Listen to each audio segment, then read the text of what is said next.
Back to my YouTube channel Krishi. तो वैसे आज के इस वीडियो में हम लोग बात करने वाले हैं ग्रेविटेशन के बारे में। तो ग्रेविटेशन नाम सुनते ही आप सबके मन में एक ही शब्द आता होगा, न्यूटन, कि न्यूटन के सर पे सेब गिरा और ग्रेविटेशन डिस्कवर हो गई। बस इतना आपके दिमाग में आता होगा। लेकिन अगर मैं आपको बताऊं कि जो बचपन से आप लोग भैया के मुंह से सुनते आ रहे हो कि अगर न्यूटन के सर पे सेब ना गिरा होता तो हमारे इतने पन्ने बच जाते, इतने थ्योरी नहीं पढ़नी पड़ती, ये सब झूठ है। न्यूटन सिर्फ एक लौता ऐसा इंसान नहीं था जिसने ग्रेविटेशन के बारे में पढ़ा था या फिर ग्रेविटेशन के बारे में खोज की थी। न्यूटन से पहले ही बहुत सारे वैज्ञानिकों ने इस टर्म को ऑलरेडी डिस्कवर कर रखा था।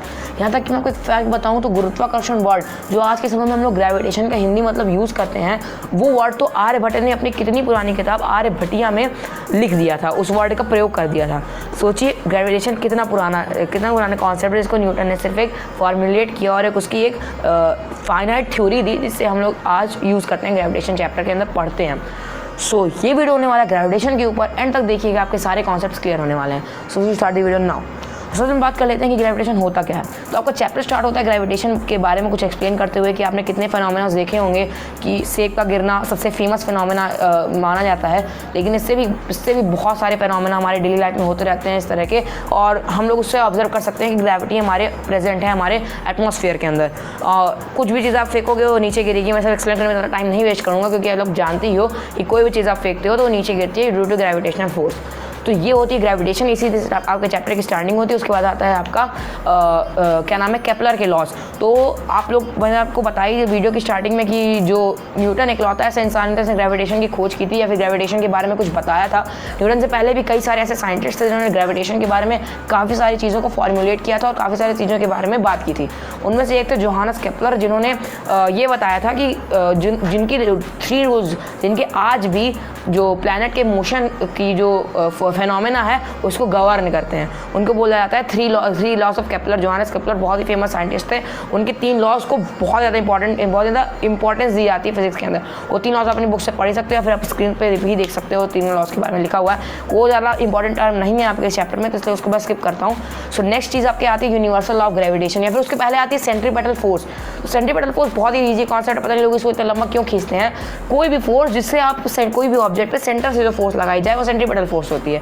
आप धागे के एंड पे अगर आप पत्थर लगाएंगे और उसको गोल गोल घुमाएंगे तो जो फोर्स एक्सर्ट हो रही है वो आपके हाथ के द्वारा सेंटर पे हो रही है, उसके कारण जो पत्थर है वो गोल गोल घूम रहा है। और अगर आप उसको लूज छोड़ेंगे तो टेंजेंशियल उसमें हो जाएगा। आपने इसको कई बार ऑब्जर्व किया होगा, जब भी आप कोई पत्थर को घुमा के छोड़ते हो तो स्ट्रेट लाइन में हमेशा वो जाता है। इसको टेंजेंशियल मोशन भी कहते हैं। और सर्कुलर मोशन जो होता है वो जो सेंटर की तरफ सर्कुलर मोशन करवाने के पीछे जो फोर्स लगती है उसको हम लोग सेंट्रीपेटल फोर्स कहते हैं। और सेंट्रीपेटल फोर्स का फॉर्मूला होता है mv²/r।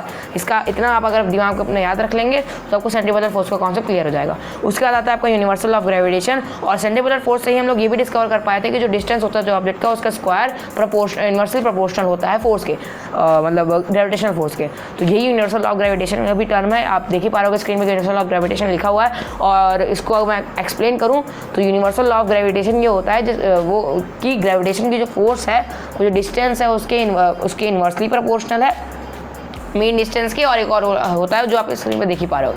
तो ये होता है यूनिवर्सल ऑफ ग्रेविटेशन। और आप जी की वैल्यू जानते हो कि 6.673 × 10⁻11, गलत हो तो करेक्ट कर लेना। तो ये जो वैल्यू होती है बहुत ज़्यादा काम आती है और एक कॉन्स्टेंट वैल्यू होती है। जी इज़ अ यूनिवर्सल कॉन्स्टेंट। बात आप हमेशा याद रखिएगा, क्वेश्चन में पूछ देता है कैपिटल जी और स्मॉल जी।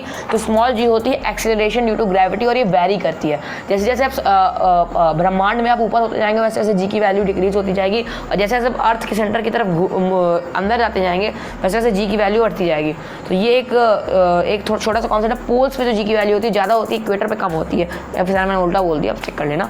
तो जी की वैल्यू हमेशा वेरी करती है। और जी की वैल्यू एक नॉर्मल अगर हम लेते हैं अर्थ पे तो 9.8 होता है। और न्यूमेरिकल सॉल्व करते टाइम कई बार क्वेश्चन में इसको 10 दे देता है ताकि आपके जो कैलकुलेशंस है वो थोड़ा ईजी हो पाए।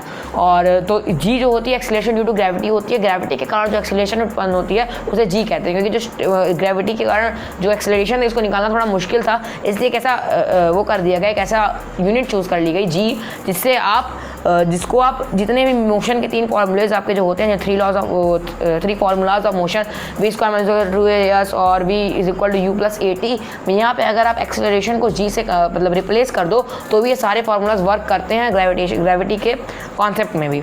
और तो ये था यूनिवर्सल ऑफ ग्रेविटेशन, ये हो गया। और आपका जो जी होती है, जी की वैल्यू होती है कांस्टेंट नहीं होती, चेंज होती रहती है। और जो कैपिटल जी होते हैं उसकी वैल्यू हमेशा कांस्टेंट रहती है और उसकी वैल्यू को याद करनी पड़ेगी, मतलब उसकी वैल्यू से ही आप स्मॉल जी की वैल्यू को फाइंड कर सकते हो, उसकी वैल्यू और मास वगैरह वो सब आपकी बुक में डेरिवेशन दिया होगा। मैं सिर्फ आपको एक ओवरव्यू और एक इन डेप्थ तो नहीं दे रहा हूँ, लेकिन मैं आपको एक चैप्टर को टोटली एक्सप्लेन कर रहा हूँ कि आप इसको अगर एक बार रीड कर लेते हो बुक, तो आपको पढ़ने में कुछ समझ में ज़्यादा दिक्कत नहीं आने वाली है। तो मैंने अभी तक आपको क्या क्लियर कर दिया, मैंने आपको क्लियर कर दिया कि ग्रेविटेशन वर्ड कहाँ से आया, ग्रेविटी होती क्या है, और आपके पास बड़े जी क्या होता है, छोटा जी क्या होता है, और आपके पास सेंट्रीपिटल फोर्स क्या होती है, जोहानस केपलर कौन थे, उनके 3 लॉज, मैंने आपको मतलब उसके 3 लॉज के बारे में आपको बता दिया।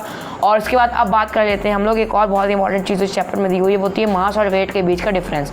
तो जो मास होता है वो किसी ऑब्जेक्ट के अंदर का बॉडी वेट होता है, मतलब वेट नहीं कह सकता मैं, बॉडी मास एक तरह का वो होता है कि कितना उसकी बॉडी के अंदर मास प्रेजेंट है, और ये हमेशा कांस्टेंट होता है, चाहे आप अर्थ पे हो, मून पे हो, मार्स पे हो, कहीं भी हो, आपका मास जो है बॉडी का वो उतना ही रहेगा। लेकिन जो आपकी बॉडी का वेट होता है वो वैरी करता है अलग अलग जगहों से, क्योंकि जो आपकी बॉडी का जो वेट होता है वो जी पे डिपेंडेंट होता है। आप कहीं भी जाओगे, अगर मान लीजिए आप मून पे गए तो आपकी बॉडी का वेट जो होता है 1/6 हो जाता है। जैसे अगर मैं यहाँ पे 60 किलो का हूँ तो मैं अगर मून पे जाऊँगा तो मैं 10 किलो का हो जाऊँगा।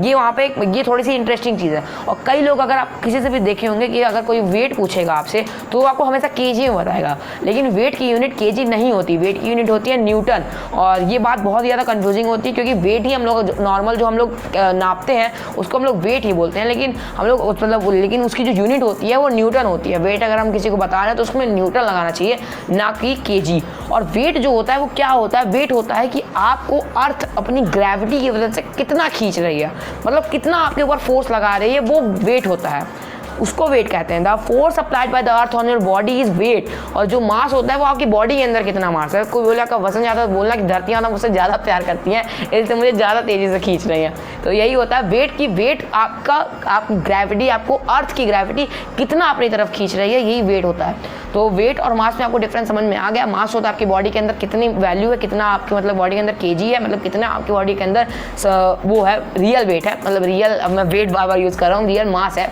और वेट होता है कि कितने से आपकी बॉडी अर्थ आपको खींच रही है। तो मास और वेट के बीच का भी डिफरेंस आपको क्लियर हो गया कि मास क्या होता है और वेट क्या होता है। अब इस चैप्टर के अंदर मुझे लगता नहीं कि ज़्यादा कुछ है और बताने के लिए। और यूनिवर्सल ऑफ ग्रेविटेशन हो गया, और जी हो गई वैल्यू, जोहानस केपलर के रूल्स हो गए। और हाँ, गैलीलियो का ऑब्जर्वेशन भी थोड़ा इंपॉर्टेंट है, क्योंकि गैलीलियो ने ऑब्जर्व किया था, आपने पढ़ा होगा second chapter of forces and laws of motion में, तो उन्होंने ये भी ऑब्जर्व किया था जब कोई ऑब्जेक्ट नीचे जाती है तो उसकी जो स्पीड होती है वो इंक्रीज़ हो जाती है। तो ये यहाँ पे ग्रेविटी से रिलेटेड है, क्योंकि जब ऑब्जेक्ट हमारी नीचे आती है तो उसकी स्पीड जो होती है वो बढ़ जाती है, और जब हमारी ऑब्जेक्ट ऊपर जाती है, ग्रेविटी के अगेंस्ट जाती है, तो ग्रेविटी पूरी कोशिश करती है उसको अपनी तरफ खींचने की, तो ऊपर जाते टाइम उसकी जो स्पीड या वेलोसिटी जो भी आप कहना चाहें वो कम हो जाती है। तो जी की वैल्यू हमारे पास 9.8 होती है, उसकी डेरिवेशन आपकी बुक में दी ही होगी। और आपको मैंने ओवरव्यू दे दिया इस चैप्टर का, इन डेप्थ ओवरव्यू, जिससे कि आप इस चैप्टर को ईजिली पढ़ पाओगे। So that's it for today's video. मैंने आपको सारे ग्रेविटेशन की जितनी इंपॉर्टेंट टर्म्स है चैप्टर में एक्सप्लेन कर दिया। अगर कुछ बचा होगा तो उसके लिए मैं नेक्स्ट वीडियो बना दूंगा, और अगर कुछ नहीं बचा होगा तो नहीं बनाऊंगा। और उसके बाद मैं वर्क एनर्जी के ऊपर भी वीडियो जल्दी की जल्दी लाने वाला हूँ। तो stay tuned in my channel. Till then stay home, stay safe and enjoy your life bro, because you only get it one. मेरे पास नहीं है वक्त ना